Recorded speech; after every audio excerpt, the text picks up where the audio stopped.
Fala galera, sejam bem-vindos a mais uma aula de Biologia. Eu sou o professor Jackson Gama e estamos na aula de número 26, de número 29, perdão, e com o tema da nossa aula, doenças degenerativas, né?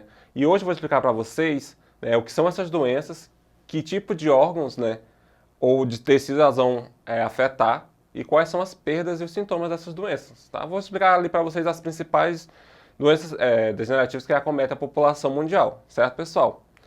E fica para vocês a pergunta, né? Vocês já têm um certo entendimento, embasamento teórico, né, ao longo dessa jornada estudantil. E eu pergunto para vocês o que são doenças degenerativas, né? O que vem a ser doenças degenerativas? Doenças, você já sabe que é o estado ali de não ter saúde, né? Ou seja, é quando a sua saúde já está debilitada. Então, você vai acometer de uma doença. E degenerativa, doenças que vão acabar ou destruir um determinado tecido.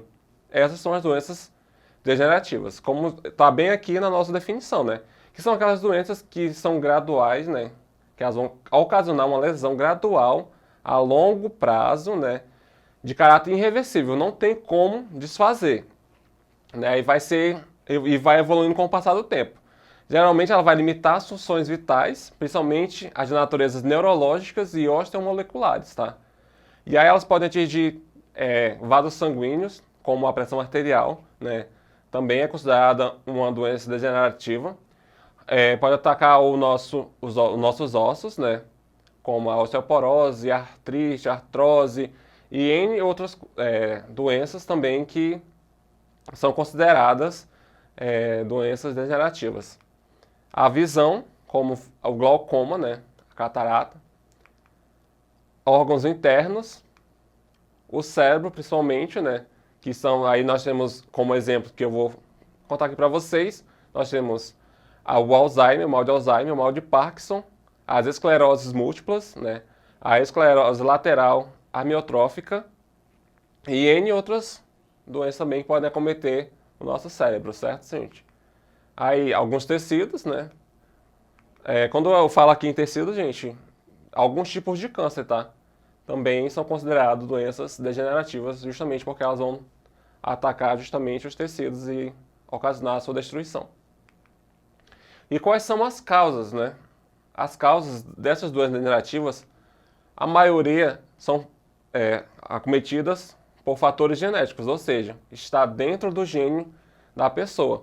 E aí, como ela vai se proliferar, ou seja, ela vai gerar descendentes, esse fator genético ele vai ser passado de geração em geração. Pode acometer um indivíduo, passar uma geração, não acometer, na futura geração, esse gene voltar a ser ativado.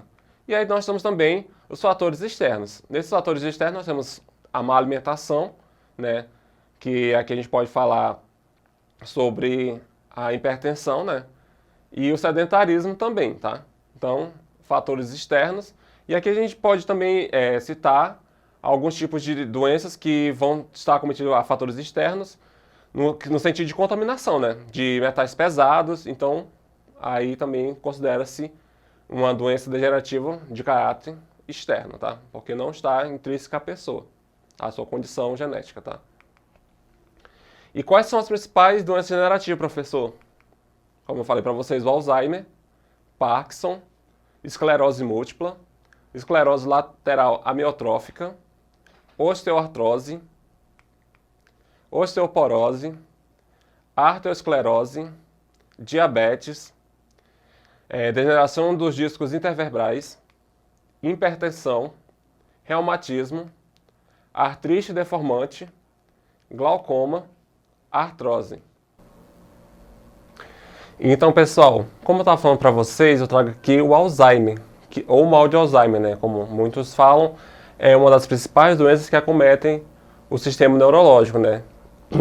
Olha só, ela vai afetar o cérebro e causa a morte dos neurônios, né? As áreas afetadas no cérebro comprometem a memória, a capacidade da linguagem e o comportamento, né? Como eu trago aqui na imagem para vocês, aí temos a estrutura do neurônio, né? Essa parte aí, né? Então nós podemos ver que nós temos, na célula do neurônio, nós temos uma proteína chamada tau. Essa proteína, ela liga os microtúbulos, né? Esses microtúbulos, eles têm uma substância, são formados por uma substância chamada tubulina, né? E quando, vocês podem ver aqui nessa primeira imagem de cima, que todos estão organizados, né? A tábua vai organizar justamente se conectando ali entre esses microtúbulos, fazendo essa estrutura do neurônio, né? Quando acontece, né, no paciente que sofre de Alzheimer, o que acontece? Essa proteína tal, ela não consegue se ligar com os microtúbulos, né, ocasionando um novelo e assim a possível morte do neurônio, né, evitando, fazendo com que a informação não chegue até o próximo neurônio, ocasionando a perca de memória, né. Nos pacientes com Alzheimer, a maioria eles têm, né, perca de memórias recentes, né, de coisas que eles fizeram no dia a dia, mas eles conseguem lembrar coisas lá do passado. Alguns também podem apresentar dificuldade na fala, né, em aprender algo novo. Então, é isso, gente.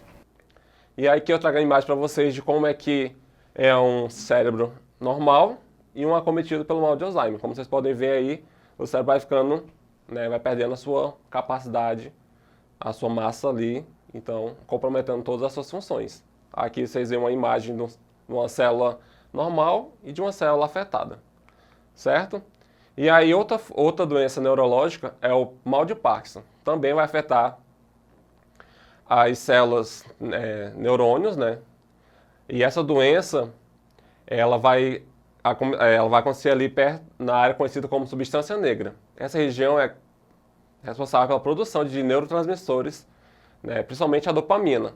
A dopamina, ela vai agir sobre o controle dos movimentos corporais, ou seja, a pessoa vai começar a ter dificuldade, porque ela vai ter rigidez, né, nos movimentos, ela não vai conseguir fazer esses movimentos de maneira normal e saudável, certo? Justamente pela diminuição, né, dessa substância dopamina, ou seja, a destruição dos neurônios, e vai ocasionar a redução desse neurotransmissor. E aí a pessoa, ela vai ter ali, ela não consegue controlar os movimentos corporais, ela vai ter a postura encurvada, rigidez das costas, né, cotovelos e pulsos flexionados, tremores nas pernas, falta de expressões faciais, inclinação para frente, abertura reduzida dos braços, tremores nas mãos. Você pode ver que é uma característica bem marcante, né, esses tremores, principalmente a pessoa pegar um copo de água, ela não vai conseguir beber ali de maneira, né, saudável, certa, ela vai derramar, ela vai ter muita dificuldade para realizar certas atividades cotidianas. Temos a esclerose múltipla, né? A esclerose múltipla está dentro de um conjunto de mais de 30 tipos de escleroses, né? E elas vão afetar principalmente os neurônios também, né? Ali na bainha de mielina, que é aquela parte que envolve o corpo celular. Na verdade, o axônio, né? O corpo celular do neurônio. Certo, gente? E aí, com isso, vai afetar os movimentos ali da pessoa. E dependendo de que parte do neurônio vai ser afetado, pode ser visão, pode ser a fala. Então, a pessoa vai apresentar algumas dificuldades. Temos a esclerose lateral amiotrófica, né? Mais conhecido como ela. A esclerose lateral amiotrófica é uma doença rara que pode ser adquirida ou hereditária. Ela provoca desgaste e a morte dos neurônios motores do cérebro e da medula espinhal, que são responsáveis pelos movimentos voluntários e involuntários, né? Em estágios avançados dessa doença, o movimento involuntário da respiração é prejudicado. Não há comprometimento da capacidade psíquica, né? E aí, como exemplo da esclerose lateral amiotrófica, nós temos o grande, né, estudioso aí, Stephen Hawking, que ele superou as expectativas, né? Ou seja, tinha uma expectativa de vida muito baixa, né, dessa doença, mas ele conseguiu superar isso. E aí vocês podem ver como na imagem mostra que a pessoa vai perdendo a capacidade dos neurônios que se ligam ali, né, na musculatura. Quando ela vai ser destruída, a pessoa vai perdendo os movimentos, né. Aí nós temos a osteoporose, como vocês já sabem, que é o desgaste dos ossos, né, vai ter uma fraqueza, os ossos vão ficar frágeis, né, ocasionando uma maior fragilidade das pessoas, pode ocasionar fraturas. Aí nós temos o glaucoma, né, que é uma doença do globo ocular, que provoca danos irreparáveis no nervo óptico, ou seja, a pessoa que desenvolve o glaucoma também está ligado aos neurônios, né? Por quê? Porque aqui no nosso, como vocês podem ver na imagem, o nosso olho ele tem uma malha que faz com que o nosso líquido, o líquido do olho, ele fique sempre circulando. Quando a pressão ocular aumenta, essa malha fica menos porosa e faz com que as fibras, né, ópticas elas se percam. E com isso a informação não seja transmitida para o nervo óptico principal, né? Com isso, a pessoa vai tendo uma perca progressiva da visão, né? Ela consegue ver aqui, né, central, mas não consegue ter a visão do campo periférico como um todo. Então, com o passar do tempo, isso vai ocasionando, chegando até a cegueira, tá? E aí nós temos a distrofia muscular, né? Temos dois tipos, a Duchenne e a Beck. Essas duas, né, distrofias, elas são doenças de fator genético, justamente pelo cromossomo acontecerem no cromossomo X, que pertence às mulheres, né, que as mulheres têm dois cromossomos X, né, e os homens têm um X e um Y, e as mulheres elas são portadoras saudáveis, ou seja, elas não apresentam nenhum tipo de sintoma, mas quando elas têm um filho, se elas são portadoras, elas transmitem isso, e possivelmente o filho vai apresentar uma dessas duas distrofia. Distrofia por quê? Porque justamente são deleções no DNA, como o DNA, né, que é o gene, na verdade, DMD, que está dentro do cromossomo X, ele é muito grande, então existe um grande espaço para que ocorram mutações, né? E dentro dessas mutações vai justamente acontecer essas lacunas. Quando acontece no começo ou no meio, a gente tem ali praticamente a perca total da proteína chamada distrofina, que ela atua sobre a fibra muscular, deixando ela íntegra, né, funcional. E aí, com isso, quando acontece no meio, que é mais na Duchenne, e no começo e no fim, no começo tem a perca, né, no meio a proteína perde a funcionalidade, então a pessoa ela não vai conseguir desenvolver isso. Na Beck é o mesmo gene, é a mesma proteína que não vai ser produzida, só que onde vai acontecer essas mutações é mais para o final, né? Lá do 46 ao 93, que é onde vai acontecer, nesse intervalo, onde vai acontecer essas mutações, tá, gente? E aí, na Duchenne, a criança, né, de 3 a 5 anos já vai estar ali de cadeira de rodas, vai apresentar alguns sintomas característicos e a expectativa de vida é muito baixa, sendo que de 1 em 3.500 crianças, né, meninos, são acometidos da Duchenne. Diferente da Beck, que é 1 a cada 10.000, certo? E aqui eu trago algumas imagens para vocês. Por hoje é só, nossa aula fica por aqui, gente. Eu deixo esses dois links de aperfeiçoamento do tema, né?